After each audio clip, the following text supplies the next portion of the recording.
சரி.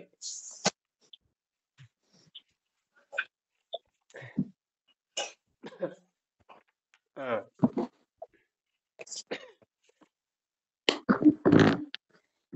எப்பொருள் யார் யார்வை கேட்பினும் அப்பொருள் மெய்ப்பொருள் காண்பது அறிவு.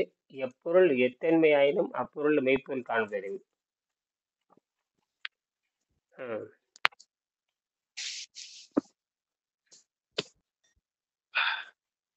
அது கூகுள் மீட்ல கூப்பிட்டு பார்த்தேன். சரி, இதுல நேரடியாக அது கூப்பிட்டேன். கூகுள் மீட்னா அப்புறம் அது அது சரி பண்ண அலைவரிசை சரியில்லை. கனெக்ஷன் கட் ஆயிடுச்சு. எடுத்துருக்கு கூப்பிட்டு சொல்லணும். இது பார்ப்போம். நேற்று அந்த முதல் பாடம் முதல் பாடம் ஒரு 10 நிமிஷம் படிச்சுட்டு அப்ப கேள்வி கேட்கல. இப்போ பாடத்தை வந்து அவங்களுக்கு நடத்திட்டு இருக்கிறேன். யாருக்காவது ஒரு ஒழுங்கா பாடம் நடத்தணும். இப்போ அவங்களுக்கு வந்து முதல் பாடத்தை நடத்திட்டு இருக்கிறேன். நம்ம வந்து பயிற்சியை பற்றி நம்ம பேசிட்டு தான் இருக்கோம். நேற்று வந்து நான் பயிற்சி என்ன பண்ணு கேட்டீங்கன்னா, அந்த சிறிதளவு மிச்சர் சாப்பிட்டு அப்படி நிறுத்திட்டேன். அவ்வளோதான். இந்த சிறிதளவு அந்த மிச்சர் மாதிரி சாப்பிட்டு நிறுத்திட்டேன். அவ்வளோதான். அப்புறம் அது நல்லா தூக்கம் வந்து இரவு 12 மணி வரைக்கும் அந்த விட்டு போடுறதெல்லாம் செஞ்சுக்கிட்டு இருந்தேன். அப்புறம் பழைய நேற்று வந்து நெட்டு சரி எடுக்கலான்னு அப்புறம் பழைய பாட்டு போட்டு வச்சிருந்தேன். ஏதோ பழைய பாட்டு, இலங்கை வானொலி பழைய பாட்டு ஒரு மணி நேரம் கேட்டுட்டு இருந்தேன். பழைய பாட்டு பிசி சில பாட்டெல்லாம் கேட்டுட்டு இருந்தேன். பிசி சில போட்டு நேற்று மணி படுக்கிறப்ப 12:45. 12:45 வந்து நாளைகளுக்கு எந்திரிச்சாச்சு. 12:45 12:30 இருக்கும். 12:30 தான் படுத்தேன். அப்புறம் நாளைகளுக்கு எந்திரிச்சாச்சு. நாளைக்கு எந்திரிச்சு மறுபடியும் நெட்டெல்லாம் மாற்றி அதை எதுவும் போட்டு சிம் கார்டை மாற்றி எதுவும் பண்ணியிருக்கேன். அது ஒழுங்கு பண்ணணும்.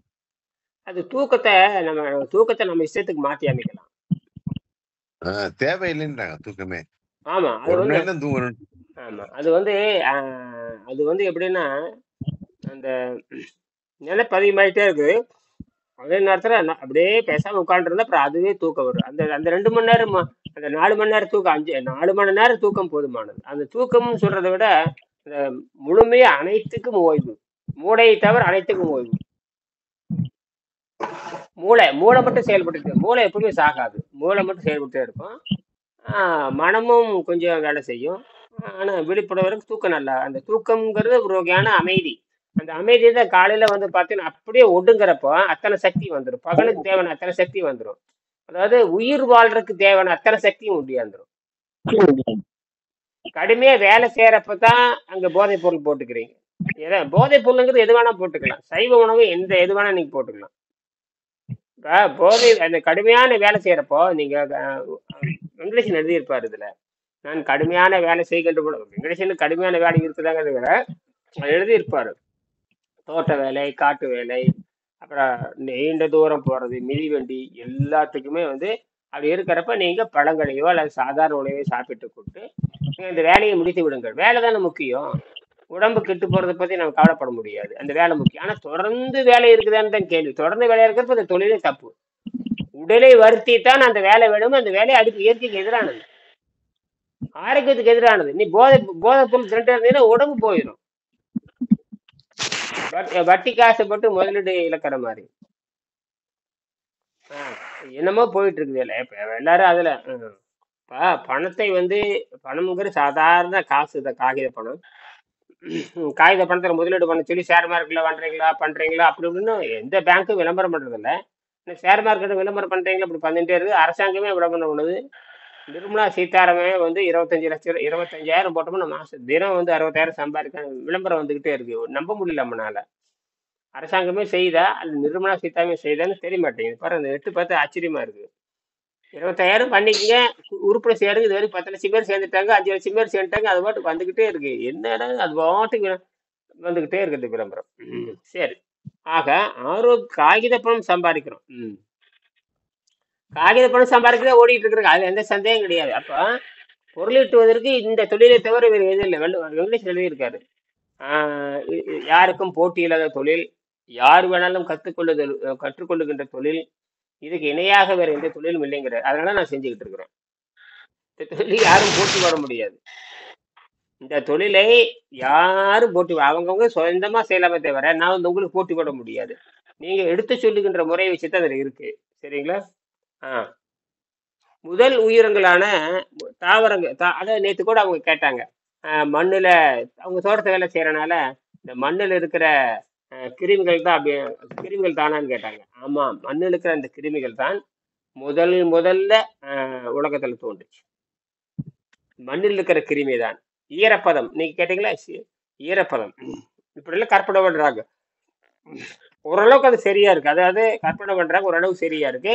அந்த ஈரத்திலும் மண்ணில இடத்துல முதல் அந்த பாக்டீரியா உண்டாச்சு. பாக்டீரியா அது நிறைய பேர் இருக்கு, வைரஸ், பாக்டீரியா, அது இது என்னமோ சொல்றாங்க. அதுக்கு அடிப்படையில் சொல்ல போனோம்னா ஒற்றை செல் உயிரினம் தான். சரி, இந்த உயிரினம் தான் படிப்படியா மாறுது. அதுதான் சொல்றாரு. முதல் நீங்க படிங்க, முதல் உயிர்களான தாவர செல். கையில் வச்சிருக்கிறீங்களா புத்தகம்?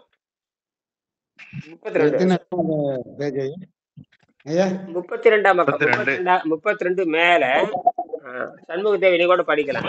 32 மேல உலகில் உள்ள பல கோடி வருடங்களுக்கு முன் ஓரிருவர் கூடிய படிங்க.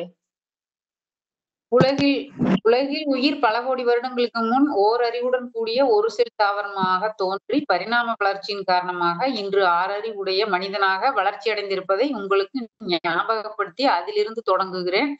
முதல் உயிர்களான தாவர செல்கள் செல் டிவிஷன் என்ற முறையில் இனப்பெருக்கம் அடைந்தன. அதாவது முதிர்ச்சி அடைந்த ஒரு செல் இரண்டாக பிரிந்து 2 இளநிலை செல்களை உற்பத்தி செய்யும்.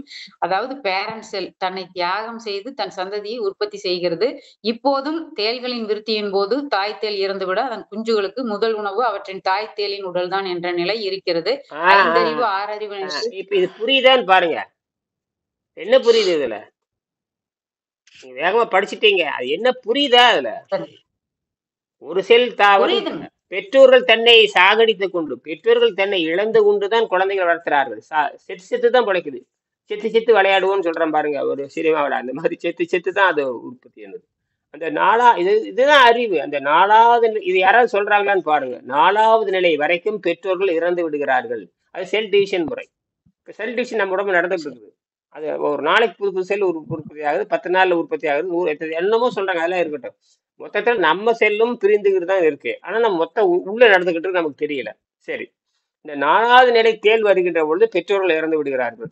அதுக்கு தேளு நண்டு எல்லாம் பாருங்க, தேளு நண்டு எல்லாம் பாருங்க, அம்மா வந்து கர்ப்பம் தரிச்சு குழந்தைகள் வந்துடும். இதை புரியுதான்னு கேக்குறேன். சரி, அடுத்தது படிங்க. அடுத்தது படிங்க. குழந்தைகளுக்கு ஐந்தறிவு 6 அறிவு நிலையில் தாய் தந்தை உயிருடன் இருந்து இனப்பெருக்கம் செய்யும் நிலை ஏற்பட்டது. இப்ப 5, 6ல யாரு? 5க்கு 6க்கு யார் இருக்காங்க? பெற்றோர்கள் இருக்கிறாங்கன்னு சொல்ல வர்றேன்.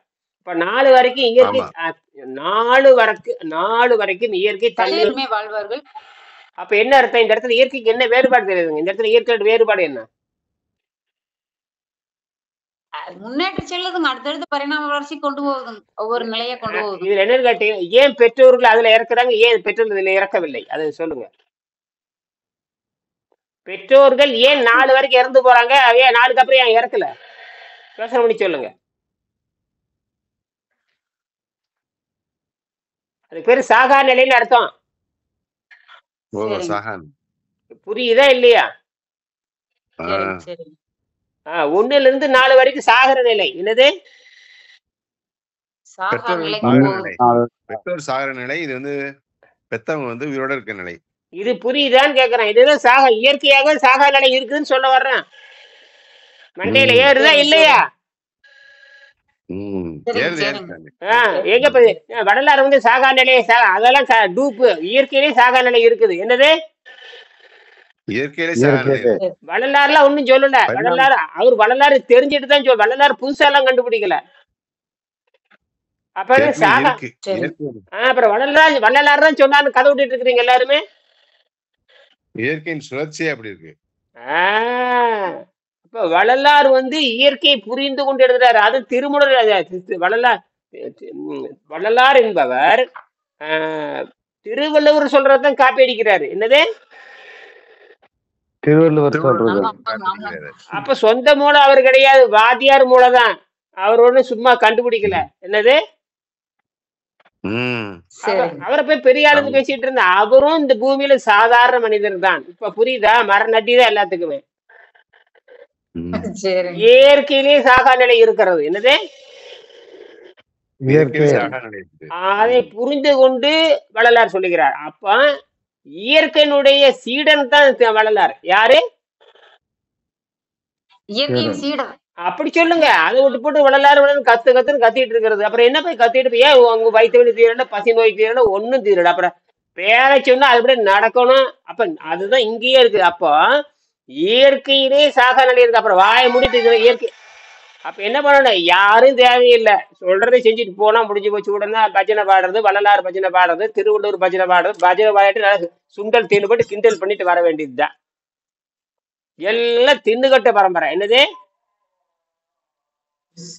அவரே போறது இல்லை. எங்க சித்தர் மடத்துக்கு போயிட்டு இருந்தாரு. அவரு புத்தி வந்துருச்சு, தெளிஞ்சிட்டாரு. யாருங்க? சண்முகம்.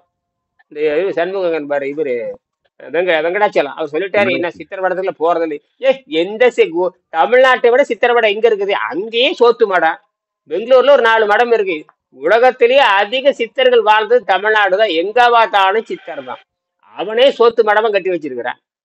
அதனாலதான் சொல்றேன். அப்ப வள்ளலா திருவள்ளுவர் எழுதியிருக்காரு, செயற்கை அறிந்த கடைத்தின் இயற்கை அறிந்த செயல் எழுதியிருக்காரு. அப்ப இது இந்த மாதிரி நம்ம ஒரு புத்தகத்தை வாங்கினோம்னா வரி வரியா சிந்திக்கணும். அதனாலதான் இந்த நீங்க திருக்குறளை கூட படிச்சு தொலைச்சிட்டு போயிடலாம். ஆனால் வெங்கடேசன் வந்து ஒரு 3 குறளுக்கு மட்டும்தான் இவ்வளோ பெரிய விளக்கம் எழுதியிருக்காரு. 3 குறள் தான். 241வது அந்த 261வது குறள், 941, 942, 3 தான் சுத்தி வருவாரு. இதுலதான் அப்ப இயற்கை சாகா நிலை இருக்கிறது. அப்ப இயற்கையிலே சாகா நிலை இருக்குது. அப்ப யாரும் இது கண்டுபிடிக்கல. இது யாரு கண்டுபிடிச்சாங்கன்னா உணர்ந்து கொண்டார்கள். என்னது? உணர்ந்து கொண்டு. அப்ப இயற்கையின் பிரதிநிதி. இனியன் யாரு? நானும் இயற்கையினுடைய பிரதிநிதி. வள்ளலாரும் பிரதிநிதி, திருவள்ளுவரும் பிரதிநிதி. எல்லாரும் இயற்கையினுடைய பிள்ளைகள். புரியுதா? எடுத்து சொல்லி இருப்பாங்க. வள்ளலார் வந்து எடுத்து சொல்லி இருப்பார். ஆமாம், சாகா நிலை ஒண்ணு உண்டு அப்படின்னு எடுத்து சொல்லி இருப்பாரு. இந்த முண்டங்களுக்கு வள்ளலார் மட்டும்தான் சொன்னார் தெரியுது. முண்டங்களை திருவள்ளுவர் எழுதியிருக்காரா? முண்டம் வள்ளலாரை பற்றி பேசுகின்ற முண்டங்களுக்கும் வேதாத்திரை பற்றி பேசுகின்ற முண்டங்களுக்கும் அந்த கடவுள் இந்த எல்லா முண்டங்களுக்கும் நான் சொல்றேன். இதை தெளிவா எழுதினாரு. 269வது பாடல, கூற்றம் குதித்தலும் கைகூடும் நோற்றலின் ஆற்றல் தலைப்பட்டவருக்கு எமனையும் எதிர்த்து வாழ முடியும். தவ வாழ்க்கை வாழுக. பசி தாகத்தை கட்டுப்படுத்துகின்ற மட்டும்தான், ஆகாரத்தை நிறுத்தியவன் மட்டும்தான் இயற்கை சாவுக்கு போக முடியும். ஆகாரம் எவன் திங்கிறானா அவன் ஆஸ்பத்திரி போய் செத்தே தீரணும். வள்ளலாரும் வேதத்திரி மாதிரி சொல்லல சாமி இத நீங்க சொன்னதா? ஆனால் வள்ளலார் என்ன சொன்னார்னா சாகா கலை உண்டுன்னு தான் சொன்னாரு. மரணமெல்லாம் பெருவாழ்வு கண்டீர். மெத்தட் சொல்லல. மெத்தட் தெரியாதுங்க, அவருக்கு தெரியாது. மெத்தட் சொல்லணும், இப்படித்தான் சொல்லணும். கடைசி இவன் என்ன பண்ணிட்டான்? இவன் என்னங்க ஜீவகாரணம் என்ன தெரியுமா? ஜீவகாரணம் உயிரை வெளியே போகாம, உயிரை எடுக்காமல் இருப்பது. யார் உயிரை எடுக்காமல் இருப்பது? முதல்ல உங்க உயிரை காப்பாத்திய. முதல்ல நீ திரும்ப ஆஸ்பத்திரிக்கு போய் சேர்த்துட்டு ஆஸ்பத்திரிக்கு போய் உயிரை காப்பாற்றுவானு எந்த புத்தகத்துல இருக்குது? கடவுள் புத்தகத்துல இருக்குதா, வேதாந்தத்துல இருக்குதா, சித்தாந்தத்துல? எந்த புத்தகத்துல ஆஸ்பத்திரி போனா அவன் உயிரை காப்பாத்துவான்னு எங்கேயே சொல்லி இருக்கிறான்? அவன் என்ன கடவுளான்னு கேட்கறான்? மருந்தை கொடுப்பவன் கடவுளான்னு கேட்கறான்? அறிவுகட்ட முண்டங்கள் மாதிரி நம்ம வாழ்ந்துட்டு இருக்கிறோம். அவன் அறுவை சிகிச்சை பண்ணி தற்காலிகமா 2 நாள் தள்ளி வைக்கிறான். அதை தவிர எது அவனை செய்ய முடியாது. அறுவை சிகிச்சையை தவிர அவன் என்ன செய்ய முடியாது. உயிரை காப்பாற்றுகின்ற அதிகாரம் மருந்தை காப்பாற்று மருத்துவனுக்கும் கிடையாது, மருந்துக்கும் கிடையாது. என்னது? அப்ப நீங்க நம்பி போயிட்டு இருந்ததில்ல? சரி, அப்படின்னா முட்டாளுங்கள்ல நீங்க அதுக்கு மட்டுமா போறீங்க? இதுக்கும் போயிட்டு சோத்தையும் தின்னுக்கிறீங்க, அதையும் தின்னுக்கிறீங்கிற மாதிரி சொல்றவங்க கிராமத்துல சொல்லுவாங்கடா, அதையும் திங்கிற இதையும் திங்கிற அறிவு இல்லையான்னு கேட்பாங்க. ஐயா, மெடிக்கல் ஹாஸ்பிட்டல் இந்த பிளஸ் குறி போட்டுக்கிறதே ஒரு மாதிரி டேஞ்சர் தான் நினைக்கிறேன். ஆமா, இன்னும் வாங்கன்றத பிளஸ் அது எதுக்கு தெரியுங்களா? அவசர காலம்னு அர்த்தம். என்னது? பிளஸ் போட்டு அவசர காலத்துக்கு போடான்னு அர்த்தம். நீ நிரந்தரமா போயிட்டு இருக்கிற. அப்போ அது பேர் கேஷுவாலிட்டின்னு சொல்லுவாங்க. கேஷுவாலிட்டின்னு அவசர காலத்தில் ஏற்பட்ட வெளியே ஏற்பட்ட காய்ப்பு. எனக்கு அடிபட்டுச்சுன்னு எங்க போவாங்க? அங்கதானே போவேன். அங்க போய் ஊசி மருந்து மாத்திரை அறுவை சிகிச்சை எல்லாம் பண்ணுவாங்க, பண்ணிட்டு போறான். எனக்கு அவசரத்துக்கு கை நசிஞ்சு போச்சு, நான் வச்சா கொடையா வரும். தலை நசிஞ்சு போச்சு, நான் வச்ச நானே சரி பண்ண முடியுமா? புத்தியை பயன்படுத்தணும். எதுக்கு யாரை பயன்படுத்தணுமோ, அதாவதுங்க எதுக்கு யாரை பயன்படுத்தணுமோ, எப்படி பயன்படுத்த, சூழலுக்கு தகுந்த மாதிரி புத்தியை பயன்படுத்தணும். நான் போகவே மாட்டேன்னு போய் சேர வேண்டியதான். அப்புறம் அதெல்லாம் கிடையாது. இப்பெல்லாம் அப்ப பிரிச்சு பார்க்கணும். இப்ப கை ஒடிச்சு போச்சு, நசிஞ்சு போச்சு, வண்டி ஏறிடுது, தூக்கிட்டு இருக்குது, ஆஸ்பத்திரிக்கு போனா டக்கு நேரம் வச்சிருவான். நான் நேரம் அங்கதானே போவேன். நான் நேரம் போய் வெங்கடேஷன் போய் எழுப்பி, ஐயா வெங்கடேஷா இந்த டே காப்பாத்துறான்னு சொல்ல முடியுமா? என்னையா அப்ப மூளையை பயன்படுத்தணும். வேறுபாடு. இப்ப உங்களுக்கு அடிபட்டு போச்சு, கீழே வந்துச்சு, மண்டை அடிபட்டுச்சு, கை நசிங்கிருச்சு, ஒடிச்சு போச்சு, எங்க போவீங்க? எந்த இடத்துக்கு எங்க போனோமோ அந்த டைமுக்கு அந்த இடத்துல மட்டும் உபயோகப்படுத்திக்கணும். வேற எல்லாத்துக்குமே பக்கத்தால அரசு மருத்துவமனை இருக்குது, ஒரே ஓட்ட ஓடிட வேண்டியதுதான். போய் சரி வேணா அவன் தப்ப வச்சு கட்டி ஒரு 10 நாள் இருக்க சொல்ல, ஊசி மருந்து மாத்திரை போடுவான், சரின்னு கம்முன்னு இருக்க வேண்டியதுதான். அப்ப எல்லாம் நல்லது பண்ணிவிட்டு திருப்பி வர வேண்டும். வந்து திருப்பி நீர் மருத்துவத்துக்கு வரணும். என்னது திருப்பி நீர்? ஏன்னா அந்த அவன் செலுத்திய மருந்து உள்ள இருக்குமே இருக்காதா? அதை எடுக்கிறதுக்கு நீர் மருத்துவம் பண்ணணும். அதை தான் இங்க புரிஞ்சுக்கணும். அதனாலதான் நீங்க சாப்பிட்ட மருந்து நாங்க ஏன் எடுக்கிறோம்னு கேட்டீங்கன்னா, நீங்க மருந்து மாத்திரை வெள்ளைக்காரன் கொடுத்தது, ஸ்டீராய்டு கொடுத்தது, மருந்து மாத்திரை எல்லாத்தையும் எடுக்கிற பயிற்சி தான் இது. எல்லாத்தையும் எடுக்கிற பயிற்சி. அப்படி எடுக்கும் பொழுது நீங்க அடிபட்டீங்க. அப்ப என்ன போவீங்க? நேரம் அங்கதான் போறீங்க. அறுவை சிகிச்சை பண்ற அளவுக்கு மோசமாயிடுச்சு. அறுவை சிகிச்சை பண்ற அளவுக்கு அறுவை சிகிச்சை பண்ணாதான் ஒட்ட வைக்க முடியுமா இருந்தா நீ எங்கதானே போகணும்? கீழே விழுந்துருச்சு, லேசா அடிபட்டுருச்சுன்னா அது ஒண்ணும் பண்ண தேவையில்லை. அறுவை சிகிச்சை பண்ணி ஒட்டினாதான் சரியாகும். எங்க போகணும்? இப்ப புரியுதா? இப்ப 2 வேறுபாடு புரிஞ்சு. இது ரொம்ப முக்கியமான வேறுபாடு. இதுல சந்தேகம் இருக்கா? அடுத்ததுக்கு போயிடலாம். சந்தேகம் இருக்கான்னு பாருங்க. அப்போ மரணமில்லா பெருவாழ்வு கண்டீர்னு சொல்றத இயற்கை சொல்றதுதான் சொல்றாரு. இவர் புதுசால ஒண்ணு கண்டுபிடிக்கல, மண்டையான்னு கேக்குறேன். இவர் என்ன பண்றாங்க? வள்ளலார் மட்டும்தான் சொன்னாங்கிற மாதிரி ஒரு கதை விட்டுட்டு இருக்கானுங்கிறேன் நான். என்னது வள்ளலாறு மட்டும்தான் சொன்னாங்கன்னு கதை விட்டுட்டு இருக்காங்க. அப்படி பார்த்தா அதுக்கப்புறம் எவனும் இல்ல, ஆகாரத்தை எவனுமே நிறுத்தலையே. கேட்டா அவன் நிறுத்தினா இவன் நிறுத்துறாங்கிறீங்க. சரி, அவன் நிறுத்துறா, அந்த கோமணச்சாமியார் நிறுத்தினாரு, இந்த கோமணச்சாமியார் நிறுத்தினாரு, அந்த ஏன்னு டேய் அவன் எவனாச்சும் நோய் குணமாக்கியிருக்கான்? எவனாவது ஒருத்தவனாவது அவன் போய் எவனாச்சும் நோயை குணமாக்க, நோயை குணமாக்குற என்னடா தெரியும்? வள்ளலாறு பேரை சொல்லிட்டு நீ கீரை தின்று கம்மன் இருந்திருப்ப. வள்ளலாறு பேரை சொல்லி நான் கடுமையா வைக்கிறேன். வள்ளலாறு பேரை சொல்லிட்டு கீரை தின்று கண்டு இருந்திருப்பேன். அது அந்த கோமண சாமியாரு, இந்த இவனுக்கு பேசி என்னடா பண்ண? அவனு சோத்தை தாண்டா போட்டு இருக்கிற எல்லாத்துக்குமே. அவன் திங்கறத விட்டு போட்டுருவான். அவன் திங்கறத விட்டு போட்டு வர்றவனுக்கு என்ன போட்டுட்டு இருக்கிற? அப்படிதான் பண்ணி என்னது அப்புறம் நாசமா போக. அப்புறம் ஒரு கொள்கையை தப்பிட முந்தோம். அடுப்பு வேற பக்கம் வெங்கடேசன் வள்ளலார் அடுப்பு பத்த வச்சு அவரு தான் 2 சபை கட்டி இருக்காரு. இன்னும் சோத்து சபை, இன்னும் ஞான சபை கட்டி இருக்காரு. நீ ஞானத்துக்கு ஏன்ட போகாம இருக்கிற? ஞானத்துக்கு போறதுக்கு ஆகாரத்தை நிறுத்தணும் முதல்ல. அதை எவனும் செய்யல. நீங்க இப்ப ஒண்ணு இல்ல, அந்த வள்ளலாறு பேரை சொல்லிட்டு நிறைய சாமியார் இருந்திருக்கிறாங்க. இவனவனு இருந்திருக்கான், 2 இடத்துல இருந்திருக்கு. கடைசியில கூட ஒருத்தர் செத்து போனாரு தெரியுமா? அவர் எது போயிட்டாரு இருக்கட்டும், நான் சொல்றேன், அதெல்லாம் கரெக்ட் தான். நீங்க கண்ணை மூடிட்டு தண்ணியும் கீரையும் குடிச்சிட்டே வாங்க, சாகவே மாட்டீங்க. போதுமா? நீங்க ஒரு சாமியாரா இல்ல. சாமியார் அண்ணியே மவனை இயற்கை அறிந்தவன். சாமியார் நோட்டு ஏடா மானத்தை கெடுக்குறீங்க? எல்லாமே இயற்கை அறிந்தவன் அர்த்தம். பசி தாக்கத்தை கட்டுப்படுத்தி குறைந்த சக்தியில வாழுகின்ற யோகின்னு அர்த்தம். இழைத்திருப்பாவையில என்னை விட ஒல்லியாத்தான் இருப்பான். கண்டி குட்டி மாதிரி இவனு இருக்க மாட்டானுங்க. இவனு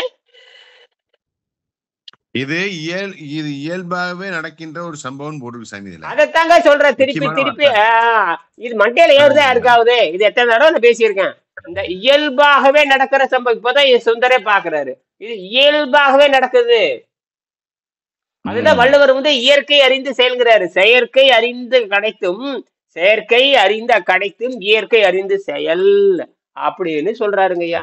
பாருங்க இந்த இடத்துல ஒரு புத்தகத்துல செயற்கையினாலே தடுத்து நிறுத்தாமல் இருக்க வேண்டும். பாருங்க இடத்துல அமைச்சுங்கிற ஒரு இடத்துல அமைச்சுன்னு ஒண்ணு இருக்கு, அதை காட்டுறேன் பாருங்க. செயற்கை அறிந்த எத்தனை 32வது பக்கம் தானே ஐயா? ஆமா ஆமா ஆமா ஆமா 32ஆம் பக்கம் தான் படிக்கிறாங்க. இதெல்லாம் மண்டையில ஏத்தி எடுத்தா நீங்க பாடம் படிக்கும். சும்மா மண்டையில ஏறுதா? ஏன் நிறுத்தி நிறுத்தி பேசுறேன்னா இதெல்லாம் அடிப்படை அறிவு. இது இல்லாம ஜால்ரா அடி கூடாது. இனிமேல் எவனுக்கும் ஜால்ரா எவன் பேரையும் சொல்லாதீங்க. நீங்க வள்ளலார் பேரை சொன்னாலும் முன்னேற முடியாது, திருவள்ளுவர் பேரை சொன்னாலும் முன்னேற முடியாது, வெங்கடேசன் பேரை சொன்னாலும் முன்னேற முடியாது. அது என்ன சொல்றாலும் செஞ்சாதான் என்ன ஆக முடியும்? அதை விட்டு போட்டு ஜால்ரா அடிக்கிறது நாசமா போக. இனிமேல் அவருக்கு தான் புத்தி வந்துருச்சு. யாருக்கு? வெங்கடாச்சலத்துக்கு. நான் என்ன சித்தர் மடம் புத்தர் மடமாதான் போயிட்டாரு. அவரு கேள்வி கேட்டு வந்துட்டாரு. நான் கேட்கறேன், 2000 ஆண்டுக்கு முன்னாடி இருக்கிற கொள்கை 3000 ஆண்டுக்கு முன்னாடி இருக்கிற கொள்கை எடுத்து பேசிட்டு இருக்கிறான். இங்க வள்ளலார் கொள்கையோ சோத்துராமன் கொள்கை. ஆஸ்பத்திரிக்கு போனவனை பத்தி எவனும் பேசக்கூடாது. எவனாச்சும் ஆஸ்பத்திரிக்கு போனான்னு அவன் மறந்துருங்க. அவனை வெடிக்காயங்களுக்கு ஆஸ்பத்திரிக்கு போலாம், உள்காயங்களுக்கு போயிருக்கானுங்க எல்லாருமே. வேதாத்திரி உள்காயத்துக்கு போனவர் தான், உள்ள பொழந்துட்டானுங்க. எங்க கேஜி மருத்துவமனை பொழப்படன்னு பொழந்தாங்க. எந்த மருத்துவமனை? கேஜி மருத்துவமனை. கேஜி மருத்துவமனை பொழந்தாங்க. உள்ள எல்லாம் கெட்டு ரிப்பேர் ஆகி போச்சு. ஐயா இதை நாம போய் நிக்கிறது திருமூலருடைய அந்த அடிப்படையில போறோம். நம்ம மூலத்துல இருந்து நம்ம அதை தேடி 3000 ஆண்டு ஆச்சு. 4000 ஆண்டுக்கு முன்னாடி இருக்கிறத எடுத்து பேசிட்டு இருக்கிறோம். நாம 2000 வருஷத்துக்கு இல்ல, திருக்குறள் வந்து 2000 வருஷம். நாம இப்ப போய் நிக்கிற பதம் வந்துட்டு திருமூலருடைய பதம். அங்க இருந்து எடுத்துக்கிறோம். புரியுதா? அப்ப என்னாச்சு? கிட்டத்தட்ட 3000 கிட்டத்தட்ட பாத்தீங்கன்னா திருமூலர் வந்து 8000 ஆண்டுங்கிறாங்க அல்லது 3000 ஆண்டுங்கிறாங்க. எப்படி பார்த்தாலும் 3000 ஆண்டுக்கு மேல. சரியா? சரி. அப்ப அதுல இருந்து எடுத்து பேசுனா யோசிக்கணும்ல எல்லாருமே. அப்ப என்ன சொல்றாருன்னா, அவரும் என்ன சொல்றாருன்னா, புறப்பட்டு புக்கு திரிகின்ற வாயுவை நெறிப்பட உள்ளே நிர்மலமாக்குங்கிறாரு. இந்த புறப்பட்டு புக்கு திரிகின்ற வாயுனாவே வயிற்றுல சுரக்கிற ஜீரண நீர்னு அர்த்தம். இந்த புறப்பட்டு புக்கு திரிகின்ற வாயுவை நெருப்பட உள்ளே நிர்மலமாக்குனாவ முறையாக இல்லாமல் செய்துவிடு, முறையாக தூய்மையாக்கு. நிர்மலம் அப்படின்னா, மலம்னா என்ன தெரியுமா? நாற்றம்னு அர்த்தம். நிர்மலம்னா நாற்றம் இல்லைன்னு அர்த்தம். பொம்பளைகளுக்கு பேரு மலா நிர்மலான்னு பேர் இருக்கிறாங்க. நிர்மலான்னு என்ன அர்த்தம்? தூய்மையானவன். இன்னும் சொல்ல போனா பீ இல்லாதவன் அர்த்தம். என்னது? எல்லாம் புரிஞ்சு. என்ன தூய்மை இல்லாதவன்? வயிற்றுல பீ இல்லாதவன் அர்த்தம். சோத்து பீ இல்லாதவன் அர்த்தம். ஆகாரம் திங்காதவன் யோகினின்னு அர்த்தம். சாதாரண மானம் கெட்ட ஆகாரத்தை திங்காதவன் அர்த்தம். சாதாரண மானம் மரியாதை வெக்கம் மானம் சூடு சொரணை தெரிந்து அந்த சாதாரண உணவை நிறுத்தி பழகியவள்னு அர்த்தம். அப்படி விளக்கம் சொல்லலாம். அப்ப பொதுவா என்ன சொல்றாங்க? நிர்மலா. நிர்மலான்னு எத்தனையோ பொம்பளைங்க இருக்காங்க, எத்தனை ஆம்பளை. நிர்மலன்னு பேர் வைப்பாங்க. ஆண்களை கூட நிர்மலன். நிர்மலி வேணியன்னு பேரு. சிவனுக்கு பேரு நிர்மலியன்னு பேரு. சிவனுக்கு பேரு நிர்மலியன்னு பேரு. அந்த நிர்மலியனத்தை நிர்மலான்ட்டானுங்க. என்னது? நிர்மலானா பொம்பளை, நிர்மலியன் ஆணு. சிவனுக்கு நிர்மலி வேணியன். அழகில் சோதியின் அம்பலத்து ஆடுவான்ங்கிறாரு. அழகில் சோதியின் அம்பலத்து ஆடுவன் நிர்மல் வேலியின் நிலவு உலாவிய நிர்மலி வேலியின் அம்பலத்தாடுவன் அவன் சிலம்படி வாழ்த்தி வணங்குவன் ஒரு பாடலே இருக்கு. அப்ப நிர்மலி வேணியன் என்று சொன்னாலே தூய்மையானவன் என்று பொருள். யாரே? சிவன். அப்ப அக தூய்மை உடைய. அதனாலதான் சிவபுராணத்துல பாத்தீங்கன்னா தொண்டையை பிடிச்சிருவாங்க. ஒரு சாதாரண உணவு திங்க போவான், டக்குன்னு பொண்டாட்டி வந்து பிடிச்சிட்டாரு ஒரு கதை விடுவானுங்க. புரியுதா? அது என்னன்னா, ஆகாரம் திங்காதடா முண்டோம் அப்படின்னு பார்வதி கப்பனு குரலை பிடிக்கிற. அப்படி புருஷன் போய் அப்படி புருஷன் குரலை போய் எல்லா பொண்டாட்டி பிடிச்சிருந்தா கரெக்டுங்களா? என் பொண்டாட்டி என்னை பிடிக்கவே இல்லை, அவ ஓடிட்டா. அம்மாவோட நம்மள நீ திண்டாயிரு நான் திங்கிட்டு அவ ஓடிட்டா. புரிஞ்சு தெரிஞ்சு போச்சா? அவ என்ன, நான் அவ குரலை பிடிக்க போனா என்னை விடு சாமி, நான் ஒன்றரை குரலையும் பிடிக்கல, நீ என்னை விடுச்சுட்டு அவ ஓடி போயிட்ட. புரியுங்களா? அப்ப அவங்க சோத்த கட்டிட்டு இருக்கிறாங்க. அது இருந்துட்டு போட்டு. இது குரு கூட கேள்விங்க. எல்லாரும் சிசியராயிட முடியாது. நான் வெங்கடேசன் கத்துக்கிட்டேன். வெங்கடேசன் பொண்டாட்டி கத்துக்கிட்டாரா? இல்ல, அது நோயெல்லாம் செத்து போச்சு.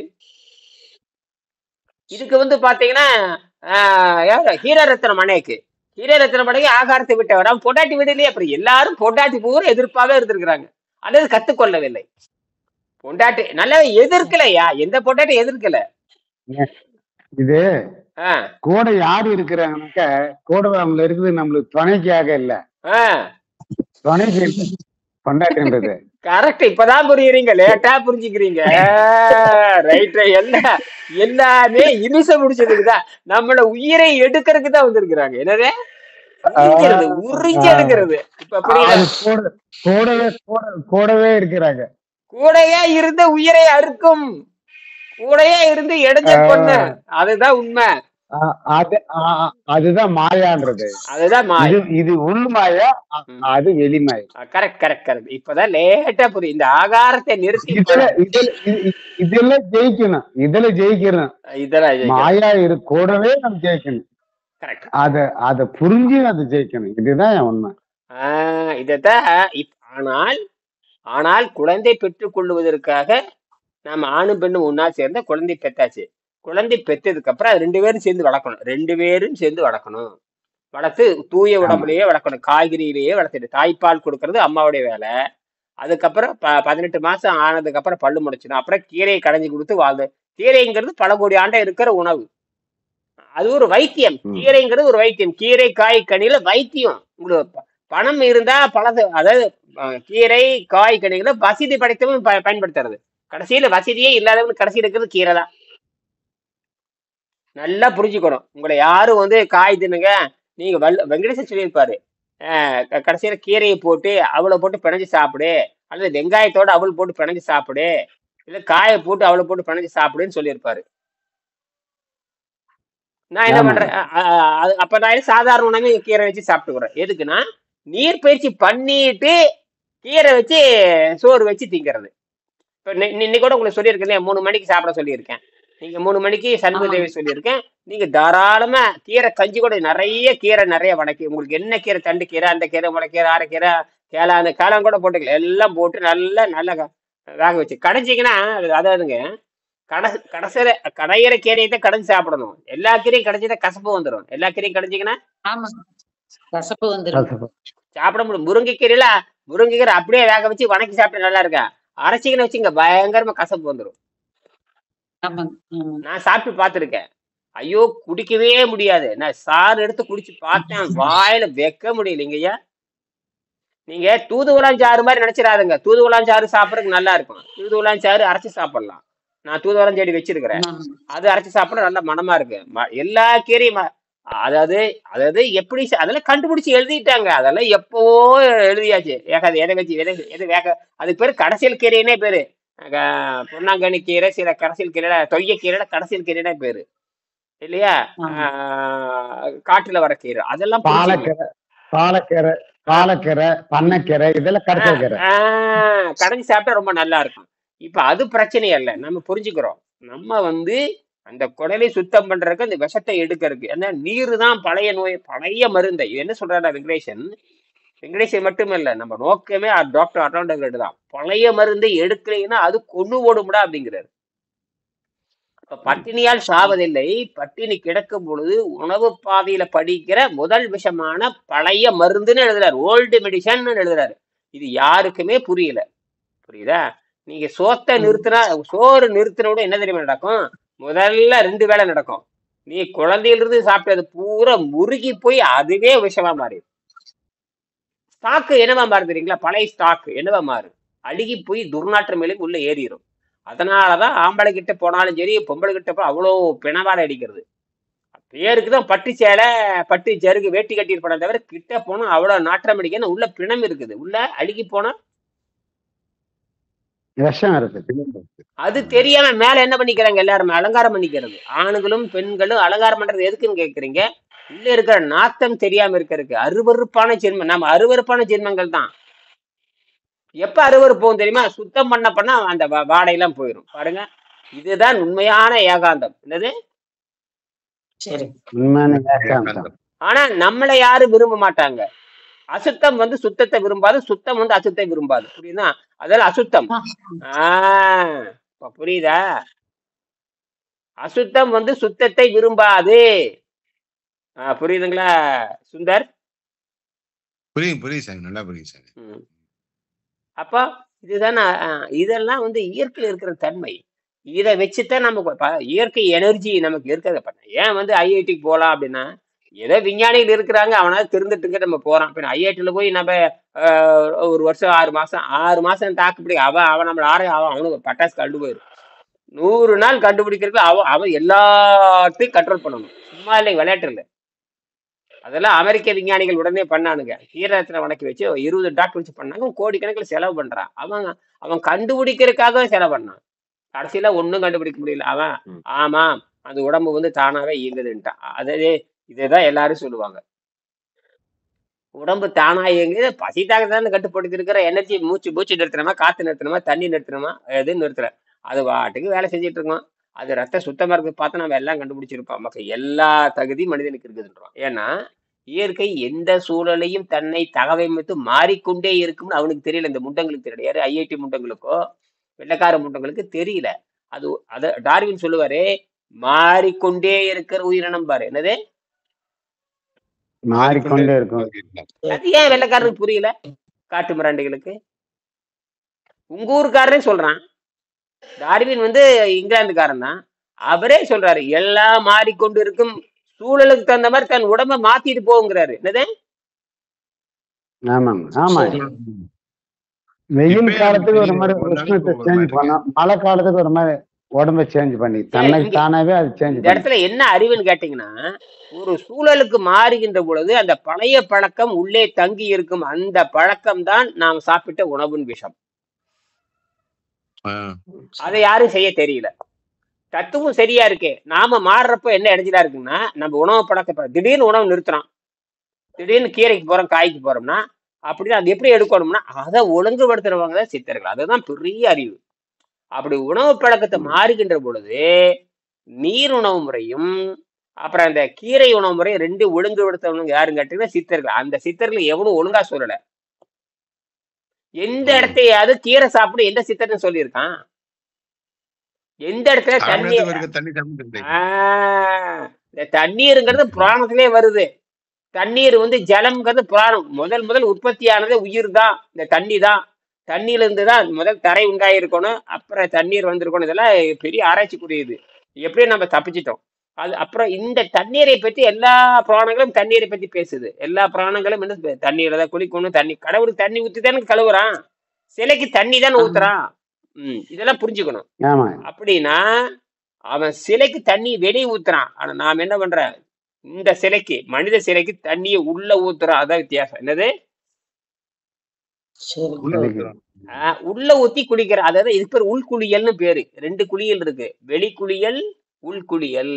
சரி, வெளி குளிச்சோம்னா அழுக்கு போற மாதிரி உள்ளையும் குளிச்சு அழுக்கு போகும். நீ என்ன பண்ற தெரியுமா? அப்ப குளிக்கிறான், வால் எடுத்து மூடிடுறான், டரக்கன்னு போடுறான், ஏதோ ஒன்று போட்டு குளிச்சுட்டு போயிடுறான். ஆனால் அந்த மாதிரி உள்ள குளிக்க முடியாது. கொஞ்சம் கொஞ்சமா குளிச்சுட்டா ஒரு நாள் பூரா கரைச்சி எடுக்கணும். என்னது? இந்த மாதிரி மாச கணக்குல கரைக்கணும். இப்பதான் மாட்டிக்கிட்டாங்க எல்லாருமே. இப்ப வெளியே குடிக்கிற மாதிரி திடீர்னு 1 லிட்டர் குடிச்சு நல்லா ஆகாது. இப்ப புரியுதா? அதுக்குதாங்க சாமிக்கு விக்கிரத்துக்கு என்ன பண்றாரு, இளநீரம் குடிக்க போயிட்டாரு, பால் குளிப்பற, தயிர் குளிப்பற, லாஸ்டா எல்லாத்துக்கும் லாஸ்டா தண்ணி தான் குடிக்கல. சரி, இப்போ உடனடியாக வெளியே அழுக்கு போற மாதிரி உள்ள குடிச்சோம்னா உடனடி அழுக்கு போகுமான்னு கேக்குறேன். சண்முக தேவி கேக்குறேன். காங்கேயம் சண்முக தேவி. போகாதுங்க ஐயா, போகாதுங்க. அப்ப இந்த வித்தை வந்து இந்தியாவில யாருக்கும் தெரியாது, வெங்கடேசனுக்கு தான் தெரியும். அதனாலதான் நீரை மாத கணக்கில் அறிந்திய பிறகுதான் கடைசி சுத்தம் ஏற்படுதுன்னு சொல்றாரு. 71ஆம் பக்கம் சொல்லுவாரு. 4 வகையில விஷம் வந்து 4 வகையில நிறைவு செய்ய ரொம்ப நேரம் நட்டு குறைஞ்சு போச்சு. மாத கணக்கில் சுத்தம் செய்த பிறகுதான் கடைசியில் சுத்தம் ஏற்படுகிறது. இதை புரிஞ்சுக்கணும். புரிஞ்சுட்டு மறுபடியும் நான் பேசல. சரியா? நன்றி, வணக்கம்.